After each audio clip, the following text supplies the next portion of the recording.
The setting sun cuts ribbons of red and blue across the sky. Night's on its way, which means so are the Inisisa sent to kill us. The rebels say that after I peeled back the shadows of that boar, that sin beast I called forth from myself, I passed out. Makes sense that I don't remember it, but it makes it all harder to believe. Not remembering makes it easier to question things, to wonder if it's all really true. Maybe I never called forth my own sin, the sin that turned into a sin beast that glowed.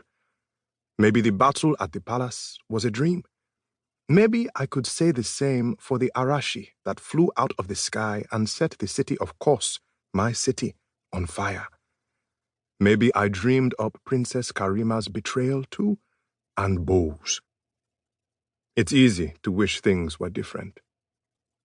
It's hard. It feels impossible even to go back and make things better. I'm right on a cliff's edge, and valley spreads about beneath me. There's more green down there than I've ever seen in my entire life. So different from the browns and reds, of course. Whenever I close my eyes, I see those streets, and I see the jewels of Gemtown sparkling in the sun, threatening to blind you if you look at them directly. I see Kosians wandering that part of the forum where jewelers sold their wares, everyone in bright-colored robes and wraps, shouting to be heard over one another, arguing prices, examining gems, turning canes or necklaces or earstones over in their hands. Then I open my eyes again, and all I see in front of me is strangeness. An explosion sounds in the distance. I don't even need to squint to know it's coming from Kos. It's not the continuous roaring of the Arashi, that enormous, mythical monster that had come out of the sky, drawn by the army of sin beasts Karima and her palace mages had summoned. It sounds more like a baptism, like a dahya getting demolished, a whole neighborhood quarter turned to rubble. My chest warms with anger. Things were supposed to be different. I can't believe that Karima's as callous as the previous rulers, of course. I still remember her touch. I can feel her fingers running along the sin spots on my arms and shoulders. Leaves rustle in the tree branches overhead, and I turn around just in time to see Nor leap down and land behind me as gracefully as any Kos street cat. White pupilled eyes shine out over the black cloth pulled up over her. I trained this young sin-eater once, in a forest just like this. She joined us in the battle to save Kos, and she fled the city with us when all was lost. Oga, she says by way of greeting. I still can't tell if she's calling me boss as a joke or if she really means it. I'd be surprised if she still looks at me as a leader.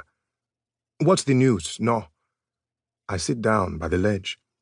She steps next to me, fists balled at her sides. She's constantly coiled now. Whenever I see her, she's ready to knock out someone's jaw or gouge out someone's eyes. It'll be time to eat soon. All right. I grunt as I get back to my feet. I should count myself lucky I got even that tiny slice of time to myself. I almost want to ask Nor to stay with me a little bit and watch the sunset, but some of the rebel mages have been making noise about airborne Inisisa. Scouts, they say, in the form of birds and sometimes bats. And if I were to sneak out from under the cover of the forest and one of those things were to see me, Karima would know exactly where to send her army. If I were the only one I had to worry about, it wouldn't be a problem. But I know as soon as I step out and get spotted, every loose sin beast in Kos will be sent straight for me. Nor and Ras and the others would try to get in the way. The rebel mages would try to shield me. And by the end, there'd be a bunch of dead bodies everywhere, just because I wanted to catch a sunset.